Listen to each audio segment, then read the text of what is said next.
Smart Start Radio. I am your one of two co-hosts, Eming Piansay. And I am two of the other two. Two of two? Two of two? I don't know. I don't know. I guess Maybe that would make are. me two of two co-hosts, Sara Robertson here. Mm-hmm. Hi there. Hi. And we have a really great episode for everyone today. We're so excited. But breaking news, which isn't really breaking news, but it's more just like we're really happy news. I think we should slap breaking news on this news. All right. Breaking news. It's breaking news for us. We, through some act of magic, let's just say it's magic, are up for a award for our podcasting. We are regional finalists for the ASBPE Awards for Best New Podcast. So if you have been with us since the beginning or since our rebrand last July, we have the utmost gratitude to you. Thank you so much. If this is your first episode listening to us, also, we have the utmost gratitude to you. Thank you so much. Thank you for being part of this journey in this community, however long you have been part of it. It is truly a privilege to do this podcast and talk to these people and share these stories with you. Quick little edit on that statement. We are in the category for best podcast in our region. So the Pacific region is what we're in for. I don't know what's best podcast but it's best new podcast in the Pacific. In the Pacific region. West Coast? It's fine, I guess. Sure. But yeah, we're excited. I've been floating on air for the past week about it. And we'll have the results after the 12th of April. So May we'll be announcing on our show if we won. And if we did win, we're probably not going to say anything. We'll just I don't know, celebrate ourselves in different ways. But getting back into the business, we have two guests for you today. We have Yaron Lipshitz. He is the CEO of Prismm, which if you've read our magazine, we've talked about this a couple times with him. It's basically a website that allows planners to view different venues around the world and kind of arrange their event accordingly. So you don't have to fly out, you don't have to go anywhere. You can just sit from your office and see a venue and arrange it how you like. And it sounds really cool. And him saying it is better than me saying it. So we're just going to cut to him saying it now and spare you the painfulness of hearing my voice. So let's go over there to Yaron right now and Smart Start, everybody. Hello, Smart Start folks. Eming and I are back at you with a very exciting guest today. So we have Yaron Lipshitz here. He is the CEO of Prismm, which is an online event planning software. Yaron, do you want to just kind of dig into what exactly Prismm is for those who may not know about it? Sure. Prismm is a spatial design platform. Essentially, what we do is we give people the ability to see an event before it happens. It could be either 2D or 3D photorealistic. So essentially, you can do the floor plan and you can see the event before it happens. That's the gist of it. Very cool. Very cool. So when we spoke, you had a lot of venues already in your computer. How many do you have now, and how has that changed since we last spoke? Sure. We have about 50,000 venues on our platform, which means that any planner, any corporate planner or social event planner that wants to start doing a floor plan and start wanting to do event visualization can actually start from, our database and very quickly, have a very, very productive day. I think that the trick here is that we not only have the database of the floor plans, it's also the furniture. We have a lot of furniture rental partnerships. So the content, the 3D objects that anyone can use in order to lay out a space are already in the system as well. So what does the process look like from, going onto your platform and deciding, okay, I'm going to use this to plan out my event? How would somebody go through that process of creation? If we're talking about corporate event planners, today the process is very laborious, right? You need to basically have a lot of details in your mind and a lot of really, not only the vision, not only the what you want the experience to be like, but you really have to have a lot of details. What we do, we're enabling you to start from either a template that the venue had put out there.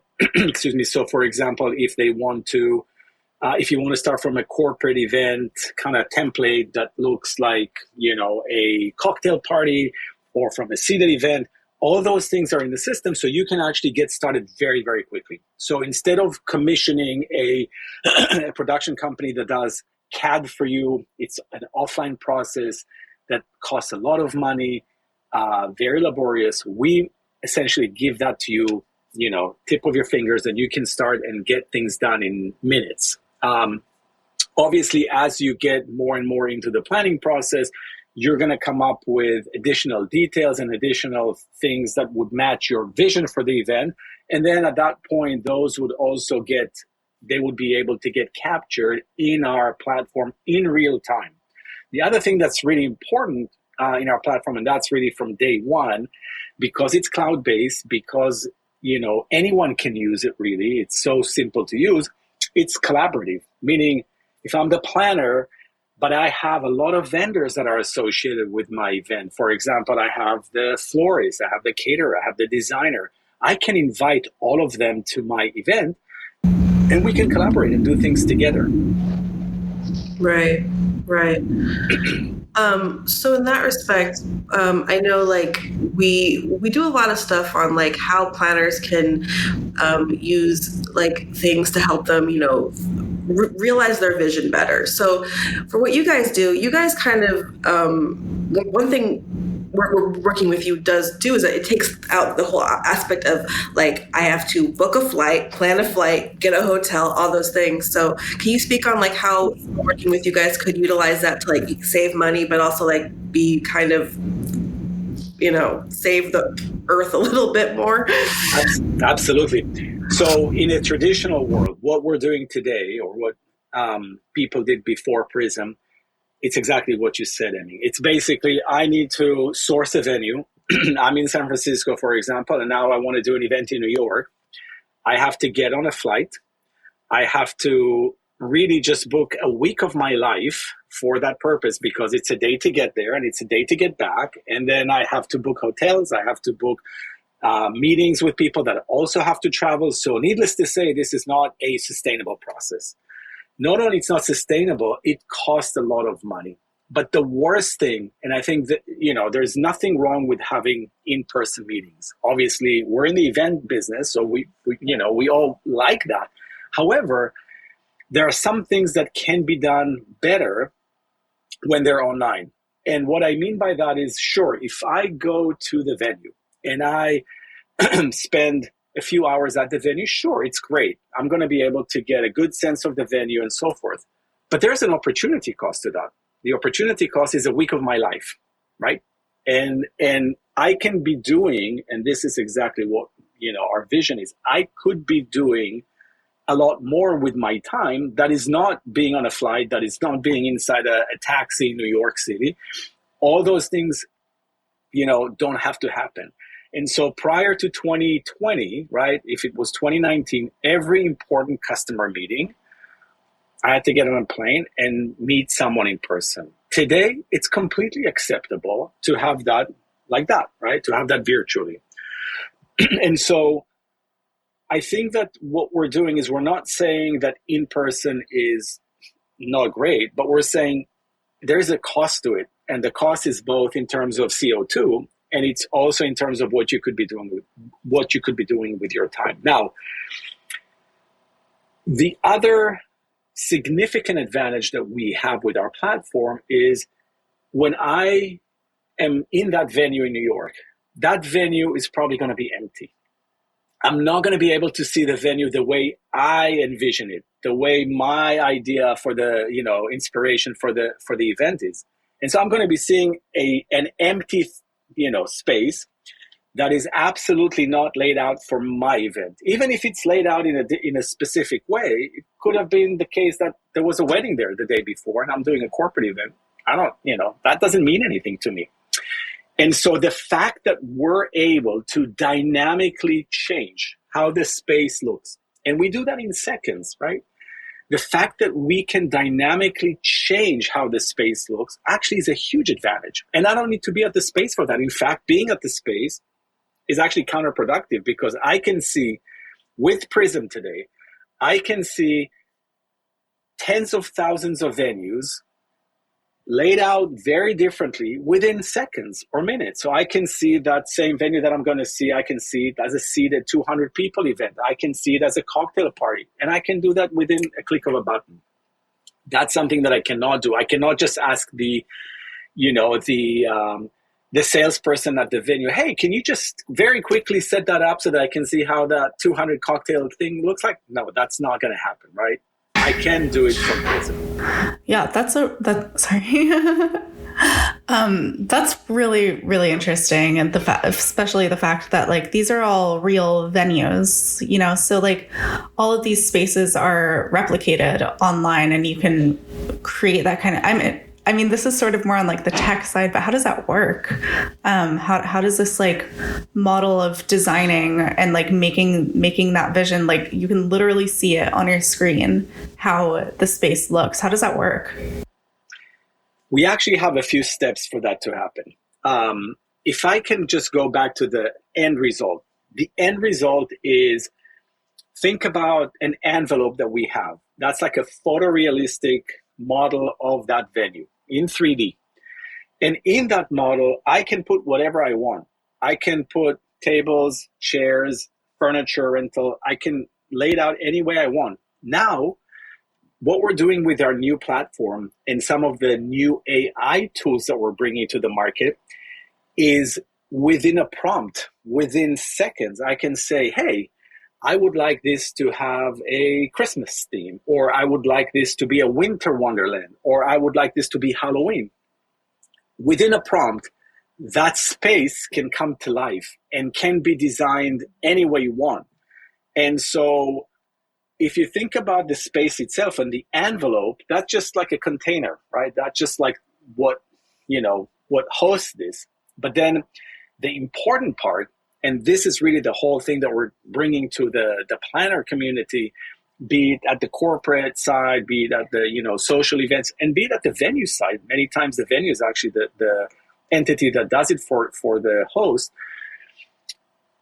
There are so many details that are associated with bringing an experience, right? Events are really about experience. It's how I'd like my attendees to feel. It's creating that emotional connection. If it's a wedding, I want them to, feel the love, if it's a corporate event, maybe I want them to experience the new brand. But instead of focusing on that, what planners are focused on is really the minutia. It's the just so many details and bringing it all together, making sure nothing gets lost in the way. We turn this thing on its head. We basically say we want to empower the planners. We want to empower the community to focus on the vision, to focus on the experience. The details will be there automatically, and that's what we do. That's how we bring, with AI and all of this amazing 3D technology, we bring that to life. Right. Is that a new feature? I don't recall you mentioning that last time, where you can prompt. That's really cool. That's a new feature. It's going to be in our next release of the product. This is coming out, but there are many things that are going to be associated with that. For example, the overarching problem that we're trying to solve here is take the planner from inspiration through the process of planning and design all the way through execution, right? And we want to do that, again, in a way where many of the details are not going to be ones where you're going to have to just, sit for hours and do them. I want to see how my event is going to look like with a winter wonderland theme. And let me just play with that and see if that's going to match what I'm trying to do. The AI is going to do that for me. And so really this is completely new way, a very disruptive way of bringing innovation, bringing very, very powerful tools to the market so that planners will do what they are best at, which is bringing experiences to life. Absolutely. Really cool. So do you know when that next release is coming out?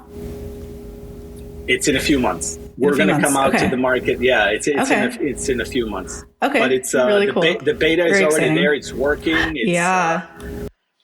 It's really cool. I mean, think about, you going to Pinterest and seeing, something that you like, right? Yes. I love Pinterest. There you go. Who doesn't? So here is a vision that I'd like to see how that's going to work within this specific venue. Now, you can actually drag that into our platform and really see that coming to life in a venue. This is magic. This is really magic. Yeah, it really does feel like it. Yeah, it's amazing to see how technology has continued to just develop, and it seems like it's exponentially developing, especially with this new release that you guys have coming. So it is not out at the time of us recording this episode, but podcasts are kind of eternal. So if you're listening to this episode a couple months down the line, you might be using this already. Isn't that fun? I hope so. One thing that I don't know if I asked you previously, but for users who are on your platform, what are the ways in which to experience it? Is it on here on 2D or is it 3D? Are there different ways to which a planner can utilize this? Could they see themselves in the actual venue and move VR glasses, VR goggles? I don't know if that's a possibility, but is it here or is it coming? Yeah. So today, the key way in which you can experience it is actually from your web browser. What that does is everyone has a web browser. And what that does also when I, as a corporate planner, for example, when I want to bring my vision to my internal stakeholders, right? I want to basically solicit feedback from my CMO and I want to show my CEO where, how this all is going to play out and where he's going to be, or he or she are going to be standing on the stage. I can do that because it's all in a web browser. So it's ubiquitous, it's accessible to everyone, and all of that can be done super efficiently. We had a VR product in 2018. This was well ahead of the VR revolution. We had that. What we noticed is that it was a fabulous demo and people loved it, but the form factor is still very cumbersome so that they're not crazy about using it day to day. And so today we're much more focused on the web browser. I think if I can make a prediction, I think that AR, augmented reality, is going to be the next stage as VR, as virtual reality is going to get better form factor, something that's not so prohibitive and not so cumbersome on our face. AR, you can put that on glasses that look like that. And I think that that's going to be kind of the next thing. And we already have plans and things that we're working on that. But yeah, today it's mostly web browser. To be able to do that, just be move around a stage or whatever equipment is you need to kind of see in real time, like if you were standing there, what it would look like. Absolutely. That's super cool. Yeah. As we're talking about this new release that you guys have been coming up, I'm interested in hearing a little bit more about the past, about Prism's backstory. Well, Prism started when really this was over 10 years ago, when there was significant issues with digitizing an event. Everyone was working from paper and pen. Very old school industry. I mean, it's because of that, right? Event people like the personal connection. And so it was very manual, very laborious. And so the idea was to bring tools that would digitize the event planning process, that would bring everyone on the same page. The collaborative part, there is 10, sometimes 20, sometimes 30 vendors associated with an event. Everyone needs to be on the same page. Everyone needs to see the floor plan for their own, purpose in the event. And so that was really the onset of Prism. It used to be called All Seated. We're still the same company. I know there was some chatter in the market that we got bought. We did not. And we were still the same innovative company. What we then learned throughout the years was that we started from 2D. We started from having very much of operational tools. We learned that the 3D element was very, very important. It was important because it enabled people to see an event before it happens, which is great for the venue. They can now sell me their space in many different ways. They can sell it to me virtually and remotely, especially after the pandemic. This is how we do business. We do things. We don't like to get on a plane every time. And it's something that, as I mentioned before, with my internal stakeholders, I can now really just bring everyone, set the right expectations, get feedback ahead of time. So I am much more aligned. I am much more in agreement and aligned with the vision that everyone has. And then I can share it ahead of time with everyone, and everyone can, okay, this is how it's going to look. This is how it's going to be. I mean, we think about it in the following way. Events are really about experience, right? It's not about dollars and cents. And even though that's important, it's all about what experience we're producing at the end of the day. And we really enable everyone involved to really consume an experience and not just dollars and cents. Yeah, I think that's really where a lot of the passion lies for planners too, is like being able to visualize, what is the space going to look like where I'm going to enable people to connect with each other, to network, to build meaningful relationships that might help further their career down the line or just make a new friend. Like that is what people are concerned with at the end of the day. And the money ROI costs exist within that, but they're not that. Yeah, so I think that's Absolutely. Really beautiful work. Yeah, absolutely, and that's by the way exactly the reason that we rebranded to Prism, because there is a Prism, there is a way to look at the event from many different perspectives. There is what you said before. There is the lighting thing, right? I need to be able to see the event or to see my space when there's light, when it's dark. There is the electricity prism. There is the seating prism. There is so many different layers in an event, and Prism really enables you to look at those different ways or different colors, if you will, in that rainbow, in that prism, and really just filter it to what it is that you need to be focused on at this particular point in time. That's why we rebranded.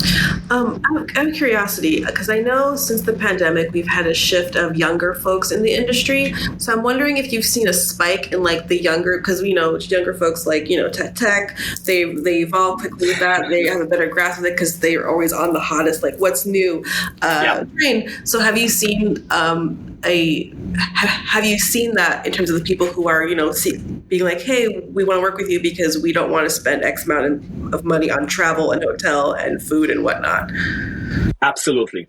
In fact, the demand came from the market. We had corporates approach us and say, hey, we have an initiative to be carbon neutral by this date. Can you help us with that initiative? We absolutely had a bunch of those.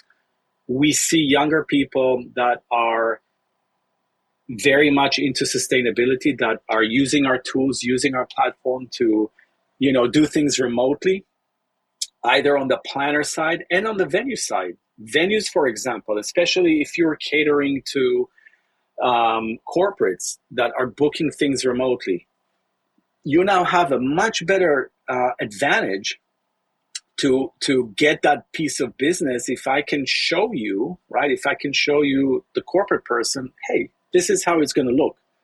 You don't have to travel to New York, and especially if it's in upstate New York, like drive another 3 hours for your offsite to see how this is going to look like, right? I can just do it for you right now from the comfort of your home or wherever you are right now and visualize it for you. I think that what also happened is post-pandemic, there was a change in guards in the events industry. There's a lot more younger people that kind of replaced the older generation.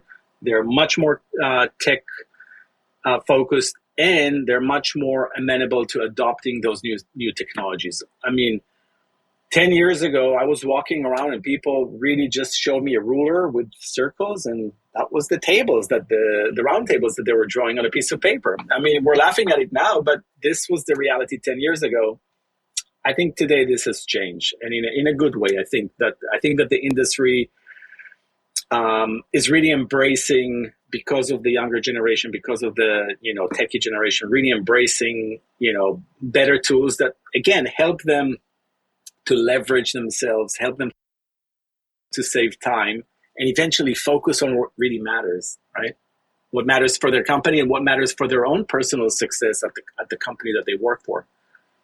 Is there anything that you're hoping or you're predicting might happen in terms of like how you see either the events or how you're evolving as well as the industry in terms of like how this is going to improve or change the industry's future? Because obviously, like, flying isn't always people can't always, make time to fly to X, Y, and Z place. So based on what you're offering, are you guys foreseeing any big changes coming on the line that would, be in the favor of like, using you instead of like actually booking a thing to go somewhere?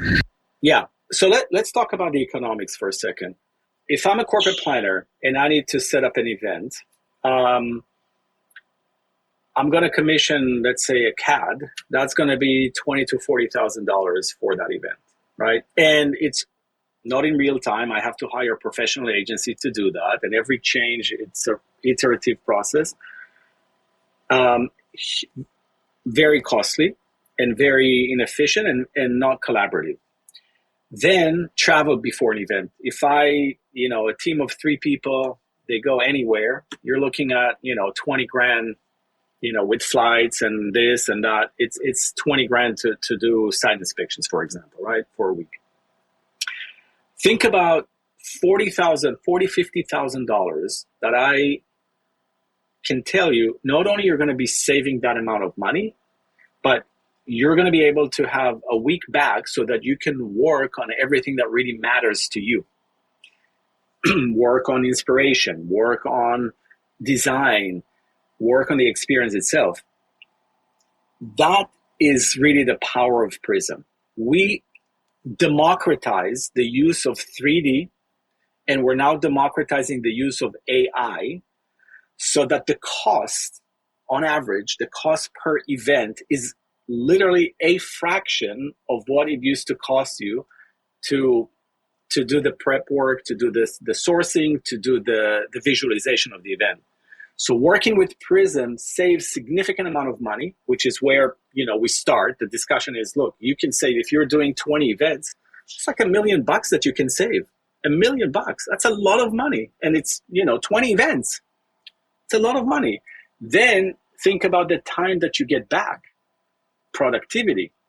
Then think about the collaboration with vendors. You're saving time and money for them. Your internal stakeholders, you're able to better, you set expectations better, you get people's feedback, and at the fraction of the cost, right? So it doesn't cost you more. You can save 95% of that cost, get more time, and the benefits are huge. I think that this is the future. I know. I mean, we're seeing more and more of those corporate planners adopting us. I mean, we have tens of thousands of monthly users, something like 50,000 users a month using our platform. So it's already here. It's here to stay, and it's only going to get better and better. So I am a huge believer in what we're doing. Obviously, I'm biased, but also I'm seeing all these new technologies that are coming in, and everyone on this planet, if you're connected to something, heard about AI and the buzzword of, hey, AI is going to replace everything. AI is going to do everything for us. Okay, maybe not tomorrow, but AI is a very, very powerful tool. It is incredible in what it can do. And the pace at which it is evolving is just insane. It absolutely will change how we do things, and only for the better, because it's going to enable us, the planners, the venues, to just, push aside a lot of the stuff that we anyway didn't want to deal with and focus on the things that really matter. Right. On the other side of the fence, though, when people are like thinking about using you guys, are there any like things that they're like, oh, because we're not actually at the venue, we're a little bit weird about like not being able to see it in person? Or is there any like roadblocks that you see in folks who want to use it but aren't like sold completely on the idea of seeing it through a computer? Because computers can only show you so much, and they may not feel like they're sold on that completely. So what would you say to a planner who's like on the fence about that? I think that I'd say give it a shot. Try it and see how better your life is going to be, how much time you're going to be saving, how much money you're going to be saving off your budget that you can spend elsewhere. That's what we tell them. We have gone through significant technology stack innovation over the last few years that enables us to really bring that to market very, very quickly. So, for example, if a corporate planner wants to do an event at a specific venue, and it's not in our database, they can very, very quickly get us to go and put that venue up. Our competition, for example, is still doing things with modeling, 3D modeling that takes months and months and months to create. Each venue takes months, and it's super expensive. So we have invested a lot of resources in our technology so that we can accommodate planners and really just bring them that photorealistic 3D experience within a day or two, maybe a couple of weeks, just until we get access to the venue, instead of months and months, maybe even a year with some of the technologies that our competitors are doing. Mm-hmm. It's cool. I bet also like when it comes to, pitching your event, for lack of a better word, and like showing your boss, your client, like, this is the model that I made of my event. This is what it's going to look like. And this is what it's going to look like is going to bring in the ROI that we're looking for. So I'm sure that it's also really helpful in that respect. And like being able to actually bring a visual to the person that needs to approve your budget. 100%. And because of that, you're spot on. Because of that, what we have in our platform, again, we're very unique in that we enable embedding of media in our models. So for example, if you're pitching an event, just like you said, if you're pitching an event and you're pitching it to a corporate, you can now embed logos, you can embed images, you can embed videos so that I can show you this is how the event is going to look like for you and also internally. I can show my internal stakeholders how the actual video that I'm going to put on that TV in that stand, what that video is going to be. I can show a banner. I can show design elements. That's really taking it to the customization and the level in which it just makes all the difference in the world. So you're spot on, and we are enabling that in our tech stack today. So the last question unless there's something else you want to speak on that we haven't asked you that you think our audience would appreciate. I think we touched on a lot of things. I think it's like anything in technology, it's about kind of taking that leap of faith. And the leap of faith with us is obviously not very expensive. It's we democratize things because we want everyone to be using the technology. And when people do that, they're there to stay.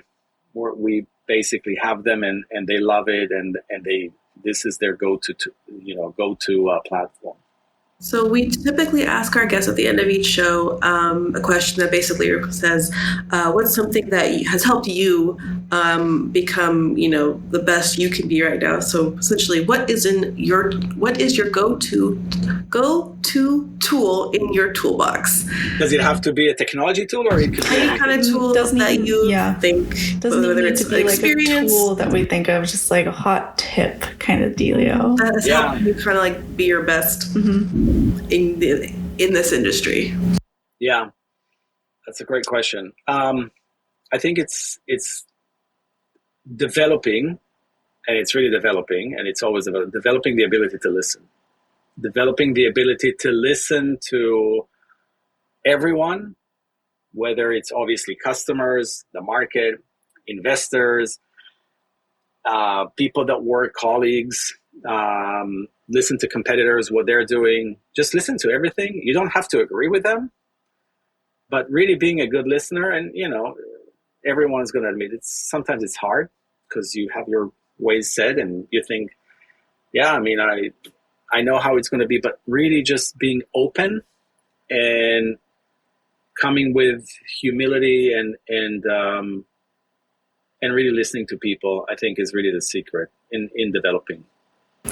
Well, thank you so much for joining us today, Yaron. It has been just such a gift to speak to you and to learn about everything that Prismm is doing and all that it offers planners. I think that it's a tool that is changing the game. It is. Thank you. If you utilize Prismm, make sure you try the AI feature because that's really fun. Yeah, we will definitely be keeping an eye out for that. Super excited. Yeah. Absolutely. Well, thank you. It's been a pleasure. Thank you. See, it was so much better hearing it from him than from me. But our second guest for the show is Katie Moser. She is the Director of Marketing and Business Development at GoGather. Our talk with her really got into the mechanics of using AI in marketing and how it's beneficial, how it's helpful, and all the things you probably know but said in a much more interesting way. So let's throw this over to us in the past with Katie from GoGather. Let's go.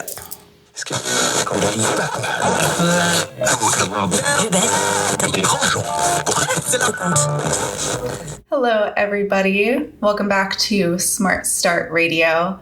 Today we are here with Katie Moser. She is the Director of Marketing and Business Development at GoGather, and she has a wealth of experience in AI and branding and how all of this is going to be, already is, and will continue to be a game changer for the meetings and events world, as well as the business world in general. So thank you so much for being here today, Katie.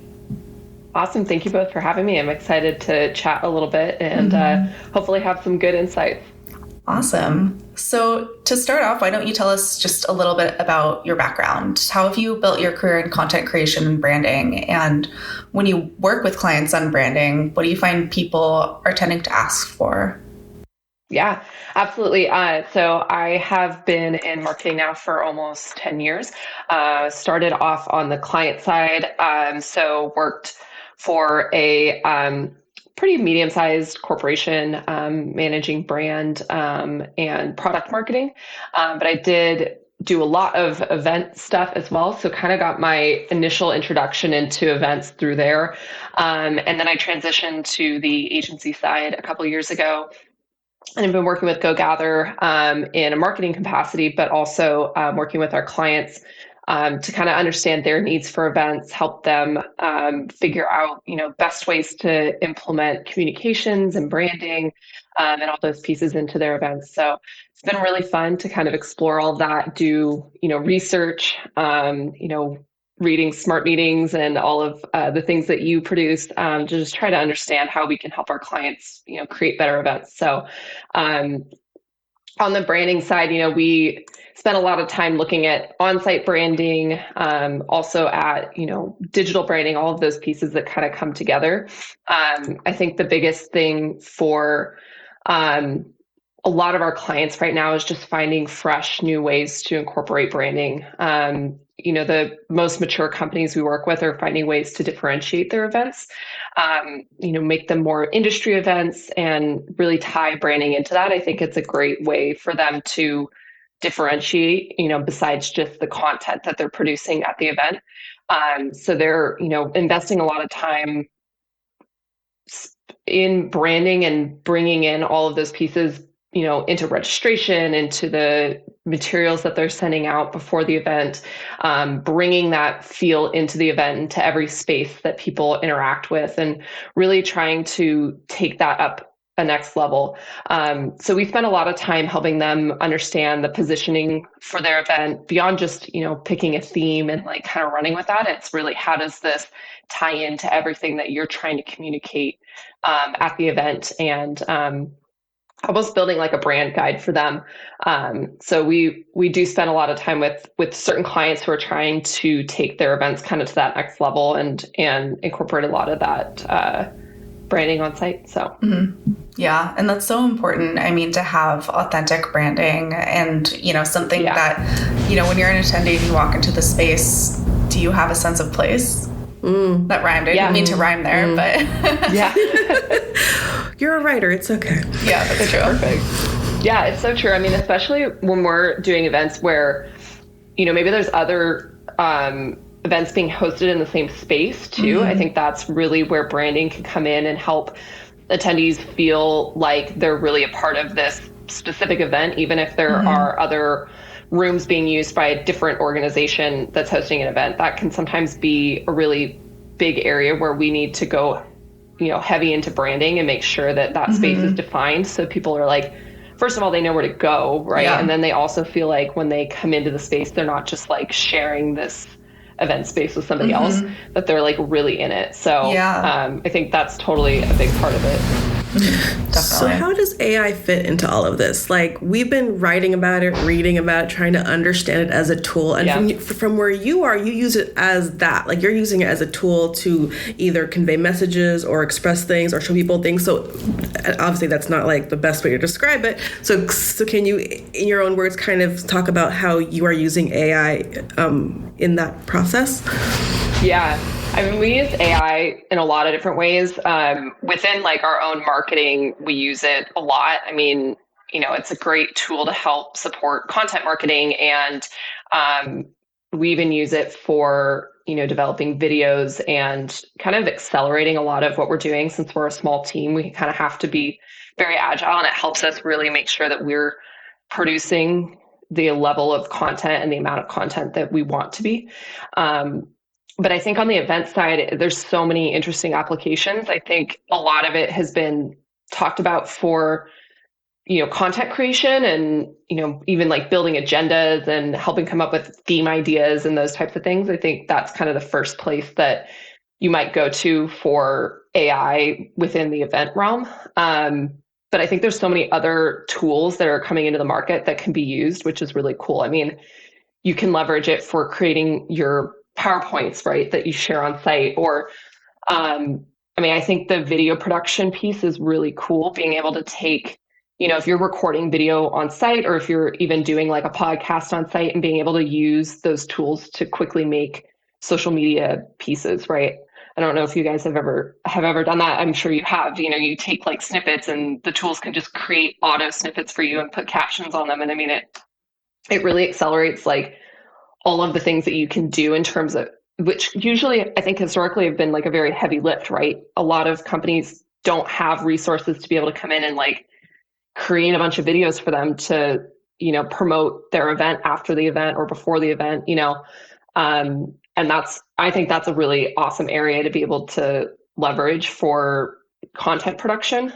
I mean, also the data analyzation piece I think is really helpful, looking at, first of all, if you're like polling beforehand, being able to like use AI to analyze it and come up with ideas based off of the answers that you're getting from pre-surveys, and then post-surveys also being able to take that and analyze it and give you recommendations. I mean, obviously there's still that human aspect, but I think it can help accelerate a lot of that. And then, helping you consult, be more concise with some of your presentations, or be more concise with your email communications or whatever. I think it's a really great option for, again, helping you just kind of be faster in that editing and production piece. Totally.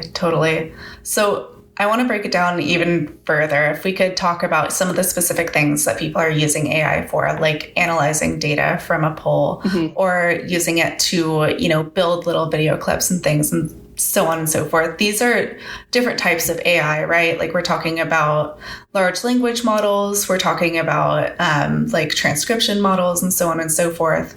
But I mean, like, when it comes to for example, analyzing data, how would you plug that prompt into a large language model? Yeah, I mean, I think, if you're using a survey tool, you're already going to have kind of, some sort of output from that tool. So let's say you have an Excel file, being able to upload that into, let's say, ChatGPT and, asking it specific questions. So, you kind of have to go into it with an idea of what you want out of it. You can't just say like, tell me what the best ideas are from this. You could, but you're probably not going to get the responses that you want or the really detailed analytics that you want. So, and also your survey tool is going to give you kind of those quantitative pieces already. So you don't necessarily need to, I think, use AI to analyze that, but, taking it and asking it for a prompt, if you have any open-ended qualitative questions and saying, okay, can you please give me a list of 5 key takeaways from this? And please also give me recommendations for how we can implement this into our next event, I think can be really helpful to at least get that initial piece started, because you're going to have people doing that anyway, right? Reading through the responses, trying to figure out patterns and come up with solutions from that, and AI can kind of accelerate that, right? So that would be one way I think you could take that. If you're doing pre-surveys, again, you can take some of the qualitative suggestions and ask it to, provide you with whatever pattern it's seeing and maybe come up with recommendations for, 6 of your breakout session ideas, and then you can build an agenda from there. It's kind of like accelerating that, review and recommendation process. Cool. And what about when it comes to developing like marketing strategies or branding plans? Like how might you use AI in that realm? Yeah. There's so many ways. I mean, I think maybe I'm biased because I'm in marketing, but I feel like that's like one of the major areas that I think AI is really being used for is just content and ideation and all of those pieces that typically can be a very long process and very labor intensive. And I think, if you're an events team looking to accelerate the marketing for your event or really just improve it, I think you can use AI to, first of all, help you come up with ideas, right? How do we, theme this event? Here are the key things that we want to get out of it. Here's the audience that we have. And then also use it to maybe write the emails that you're going to be sending out, writing up briefs for your presentations, or even, if you're looking at a theme and you have, let's say, a sponsorship package that you need to send out, you have a call for presenters, you have, marketing promotions that you need to send out, you can kind of have it give you an outline and do all of that for you. And then you can come in and really personalize it and make it, a little bit more human or a little bit more towards your brand before you send them out. But it can really help you take all of those pieces and make them cohesive and then be able to kind of I keep saying accelerate, but accelerate good word. Content production. Yeah. Cool. I have a question. So when you are creating AI videos for marketing and such, like in your experience, how much time do you feel like you spend working on them? Because I know like AI can like really give you a lot to work with, and then you have to go back and look at it and be like, yes, no, maybe, remove, all that stuff. So in your experience, how much work do you have to actually put in with that when you have those on your plate?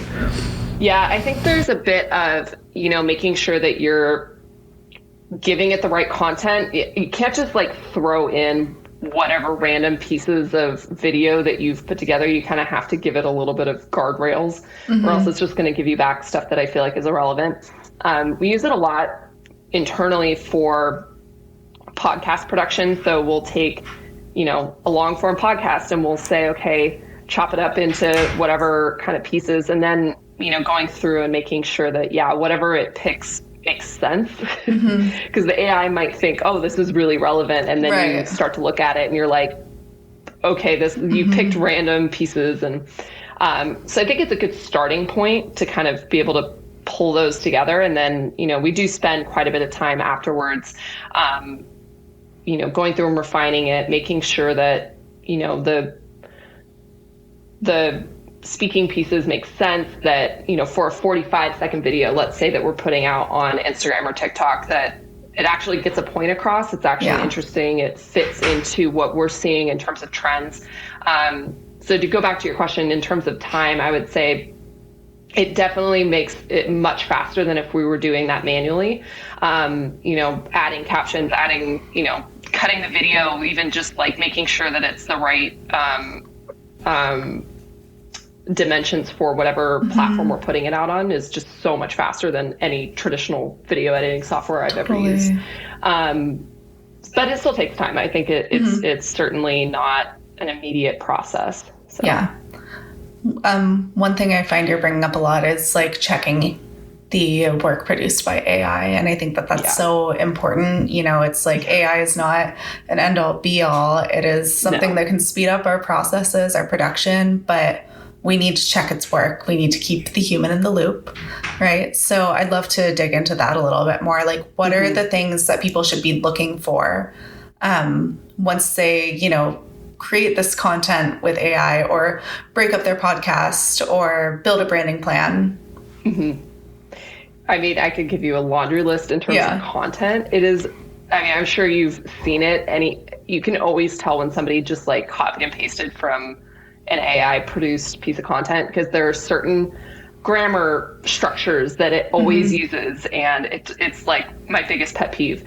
Obviously image production is coming along, but there's still weird quirks in terms of, if let's say you're creating a logo for your event or some sort of, brand that you're going to use throughout. I think AI is good for like an initial maybe ideation, but it's not going to be necessarily your final production, because there's always weirdnesses. I mean, the graphic design piece in particular, I'm sure you've seen like the lettering can be weird, or there can be weird random objects in it, and you want to make sure that, especially if it's representing your brand, you don't want to just be putting out things that aren't completely aligned with what you're trying to convey or what your brand stands for. So I think there's so much of the human aspect that still needs to be involved. When you're putting out communications, going through and making sure that the voice is the same as your brand voice, or, the communication, I mean, even just like the factual pieces, making sure that if you're putting out like a know before you go, that, if you're offering ideas for activities in the area that you're hosting the event, that they're real. Right. Sometimes it'll give you ideas and like, oh, this restaurant's been closed for 5 years, or silly stuff like that. But, and then, obviously on the on-site piece, I think, people come to events because they're craving that human connection. I mean, that's the biggest piece. And I think we can use these tools to help us be, better and be able to focus on the pieces that really resonate with people. But you can't take everything and turn it into technology. Having somebody on site to greet people and having, that human touch throughout. And I think we talked a little bit about personalization too, being able to bring the human aspect into that. If somebody's having like an anniversary or a birthday, maybe the technology can remind you of that, but being able to really take that and make that personal is so much of what the human side of things does. Totally. And making people feel connected and special is really important. Love it. Yeah. AI can really like speed up the sort of time-consuming technical tasks, but we need to continue to operate with, like why event planners are in the business that they are. It's about human connection and building connection. Yeah. And I think that event planners are so good at that. That's why they got into this. And I think it can be kind of intimidating sometimes to bring in like the technology piece, because it's like, for better or worse, I think our industry really wants to keep that, human aspect. So it's finding that balance of how can we use this to make our jobs easier, but also make sure that what we're so good at is still a part of the equation. And that for us, it's the client interaction, right? so much of what we do is the people-to-people planning and meetings and making sure that our clients feel heard, and we can't replace that with AI tools. That's really true. That's really true. I guess like the biggest thing I'm most curious about is if there's a planner who like isn't very familiar with AI, because I know that there's a gamut of knowledge on AI and not everyone is super experienced or understand the process of it all. But as someone who has experience with it, who kind of has used it frequently, do you have any like suggestions or tips that planners can like, look at or utilize or explore if they haven't actually used AI for events yet? Yeah. I mean, definitely spending some time just researching ideas, I think, is so helpful. I mean, even just getting on ChatGPT and asking for suggestions on how to use it. It sounds silly, but I mean, that can be a great way to just get those initial ideas of like, how do I put together a prompt? I mean, if you do have access to like a ChatGPT, a Perplexity, like those types of Gemini, even, those types of platforms, you can certainly just start by saying, okay, how do I use, your platform, and it'll give you suggestions. And I think looking at what are the biggest pain points, right? As an individual, if you're just swamped by, dealing with billing, right? Like, how can you maybe use that to analyze your BEOs or, those types of things? Or if you're swamped by your strong suit is not coming up with catchy email subject lines, or whatever, you're just really having a hard time. Yeah, same. But if there's certain areas of your job that you're just really like, it's super time consuming, that might be a good place to start and say, okay, how can I maybe use a tool to be able to make this faster so that I can focus on the things that are really important to this event and that I'm good at, right? I think that's, for me, I mean, it's so much the ideation piece can be really challenging when you have a lot of things going on, when you're, trying to manage all these different pieces, and, the creative side can sometimes be tough. So using that to kind of kickstart some of that initial brainstorming, I've found to be really helpful, and it usually gets the juices flowing, the content creativity piece going for me. So, I think just looking at practically, like, what are the things that are most challenging? And then, I think some of these programs like ChatGPT are probably, the most user-friendly in terms of just most of the market knows about it. And it's the easiest one to just go type something in and play around with it and see how it comes out. So, right. Yeah. Cool. I've been using it a lot, like, not at work, at work, but also outside of work. And I recently uploaded a paragraph and I asked them for some feedback on it. And it went out of its way to tell me that a certain part was funny. And I was like, can ChatGPT like know what funny is? Right. I was like, I mean, I appreciated the compliment, but I was also like, is that real? It was just an interesting moment.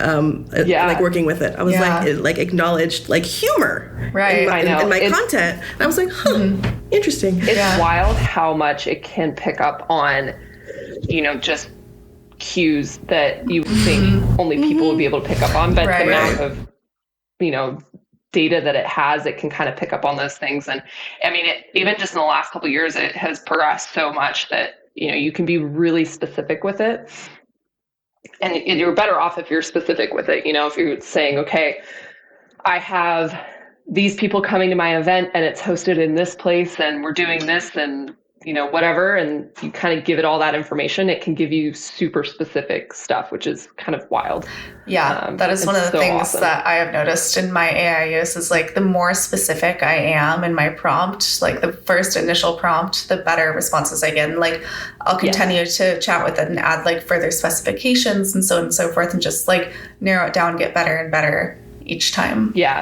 Yeah, it's great. It does definitely get stuck on certain things where it's like, it's super frustrating, but it gets better and better. And it, gotten better even just at like citing things if you're looking for like research pieces. It's gotten a lot better at being able to give you very specific stuff and then the links to it. Yeah, it's really cool. Outside of like the videos and like the helping like to brainstorm ideas, where do you see AI going in terms of where you are? Like, do you see it evolving to a point where you don't even need to make a verbal request for something? It will just like know, or like, obviously that's not happening right now, but based on what you've been seeing in the industry and what has been needed and requested and what people are hoping for, where do you hope it goes? Yeah. I mean, it's totally becoming like your personal assistant. I don't know if you use any Google products, but the Gemini model is like I have an Android and we use Google products for work. So it's on everything and it's amazing. Like the capabilities that it has just for everyday life. And I completely see that being like, it kind of already is like your personal assistant, but it will integrate with everything that you're doing, right? So it's not just like going to a separate platform and typing things in. It's, if you're working on something, it'll give you suggestions or it'll refine things for you in real time. And, those types of things I think are so helpful. And it's going to just be like any other technology that we've adopted where it just kind of becomes ubiquitous in our everyday life.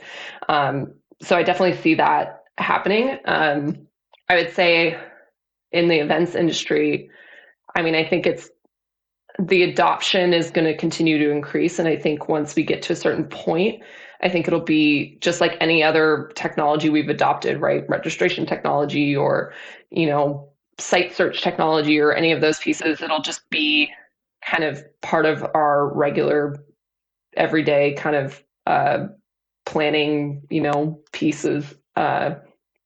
Those words did not come out. In any intelligent way. But, I think it'll just become, I think it's still kind of that adoption phase where people are unsure and they don't know how to use it. They're not sure if they should. Then eventually it'll just be, natural. Yeah, so. Absolutely. Cool. There is another area that you have some level of expertise in, and that's online communities. So I'd love to chat about that a little bit. Yeah, absolutely. What is the relevance of having an online community looking at, our present day and age? How can it drive attendance? Like, we know that it does, but how? Yeah, absolutely.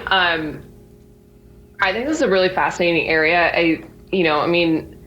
The more and more these technologies are adopted, I think people are turning more towards people. Obviously using the AI and various other technologies to help them in everyday life. But when it comes to genuine, like authentic recommendations, even just looking at Reddit and how much people really rely on Reddit and the community around not wanting ads on Reddit or not wanting companies within subreddits. That to me is fascinating. And I think the more that companies can leverage those communities and not just Reddit, but like their own communities. I think a lot of, SaaS companies are using communities to really drive engagement for their products. But I think lots of companies could use them. Even just if you're hosting like your sales kickoff, your internal communities through your Slack channels or Teams channels or whatever you're using can be leveraged to, create excitement for an event or to analyze conversations and understand what is important, what are hot button topics that maybe you could create as presentations at your event. How can people share content within those channels prior to the event to get people excited? I think there's a lot of kind of maybe untapped opportunities there that really will help get more of an authentic attendance and engagement at your event. So I think there's a lot of opportunity for companies to look at, if they have an existing community online or if they have different channels that people are engaging organically through, then how can they leverage that to drive attendance? And I think it's more than just driving attendance. I think there's a lot of pieces, but to your question in terms of how to drive attendance, again, I think you have to keep it authentic. It's very much people to people, right? So it's the users, it's the people who are part of your community, and how can you engage maybe some top influencers within that community to, showcase them attending the event, or, that they've registered, and, get those conversations started, leveraging those communities to take pre-surveys or polls, or, get people excited and engaged in, building the event even. And then they just feel much more, I think, involved and tied to the creation and the on-site piece of it. And, if there are ways that you can take the online community and build those kind of connections on site, that's super valuable too, right? If people are consistently coming to your community to talk about your product, or talk about how their lives have changed because they're using whatever service or product you use. And then you can facilitate that on site, and let them create those one-to-one connections. That's a really cool opportunity. So I think there's a lot of maybe, like I said, opportunity there that maybe companies are not as focused on, because they're trying to send out communications or get people to come through kind of the traditional channels. And I think a lot of companies that are already really successful in those online communities are leveraging that for their on-site events. Totally. And I will just plug in a little Smart Meetings promo here that we have an online community of our own coming very soon. It is actively in the works, and we are so excited. So listeners, please stay tuned for that. Coming to a phone or computer near you soon. I love that. I love that. Yeah. I mean, it's huge. People get to come in and, I'm sure for your audience, talk about the challenges that they're having and get advice. And it's just like a great way to facilitate that. And then if you're a company, you get to kind of see like, what are the challenges people are having? How can we solve these? How can we turn this into content that they'll be super excited about? It's like market research, right? But in a more authentic way. Yeah. Allowing space for collaboration and interaction among your community, your clients, your audience, your attendees. Yeah, absolutely. Love it. Eming, do you have any further questions for Katie? No, I don't think so. Did you want to ask the last final question? So we always sort of end off with our trademark question, and that question is, what is in your toolbox? Which essentially means, what is something that is really, what is something that you want to leave our listeners with? Or what is the hottest tip or piece of advice you think that people should understand about what we've been discussing here? What's the game changer? Yeah. That's such a good question.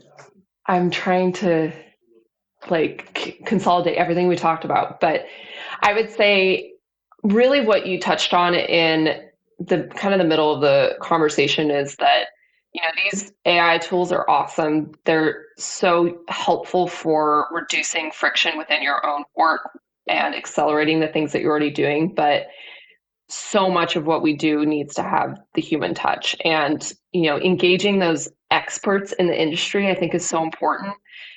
I think AI can help a lot in terms of helping you with research and learning things, but there are always going to be people who have that deep, very good expertise that is so important, whether it's, engaging a designer to help you create kind of this cohesive theme for your event, or it's engaging the AV team to make sure that, your staging and your production is a wow. I think that's not going to be lost. If anything, that's going to be even more important as, the world continues to engage with these AI tools and technologies. So I would say, if you're an individual looking at leveraging these tools, I think absolutely go for it, but always keep those connections and those people and the human piece in it, because that's going to be your differentiator, I really think, going forward. Yeah, we've talked to a lot of people about that, and that's been kind of the main issue, is that people need to be involved in the AI process, or else it's not going to work the way it should. Exactly. And that's why I think, AI, there's this fear that AI is going to steal jobs, right? That like it's going to replace people and so on and so forth. But I think that's a counter to that fear is like, we need that humanity. It is so crucial. Yeah. 100%. I mean, I don't think there will ever be, especially in our industry, there will never be something that can 100% replace the people that are involved. Totally. So it'll be interesting to see how it evolves and how we can continue to use it. But I'm excited for the events industry. I think we really just have so much growth and so much connection that's still going to come in the future, and it's an exciting time, I think. It definitely is. Well, thank you so much, Katie, for joining us. This was really fun. Yeah, this was a great conversation. Thank you so much for being here today.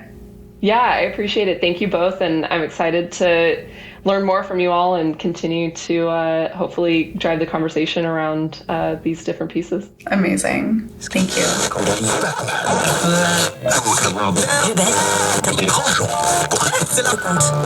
Well, that was a great discussion with both Yaron and Katie. I think it's interesting because with Yaron, we kind of talk about, how technology is developing and like fueling this forward momentum in the events industry. And with Katie, we get into like the nitty gritty of here's how you can be a part of it.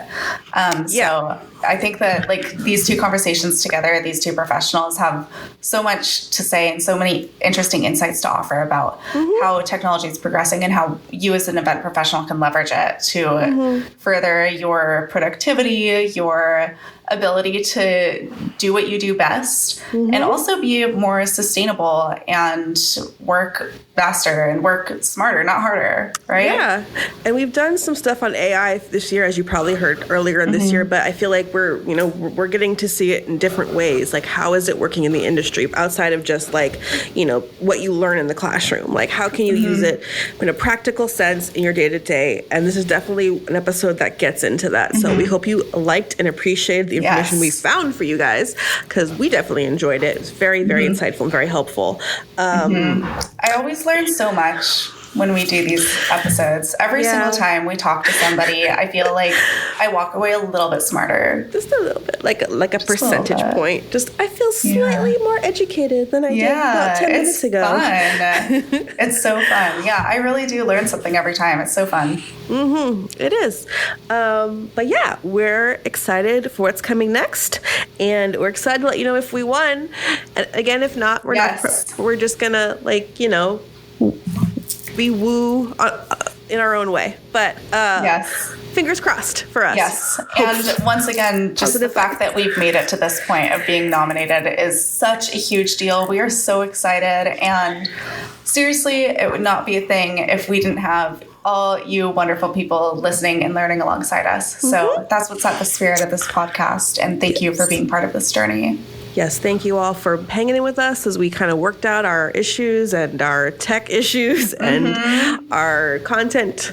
And we just really appreciate everyone who has just really been open or interested in engaging with our content. And we hope to bring you a lot more of it this year. It's developed into something I think we are both really, really proud of. Yeah. So as always, please leave a comment. Please subscribe. Please check us out. Go to our website, smartmeetings.com, our Instagram. We're here. We're open. If you want to talk to us, we're definitely available to engage with you. So don't be shy. We don't bite. We're weird, but we don't bite. So we're fun and we're funny and we don't bite. And also, at the end of the day, you belong here. You do belong here. And we'll see you next time on Smart Start Radio.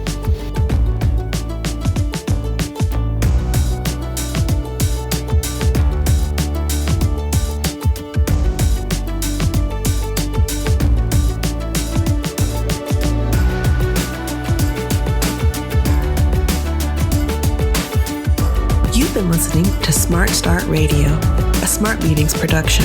Interested in being our next guest? Connect with us at editor@smartmeetings.com.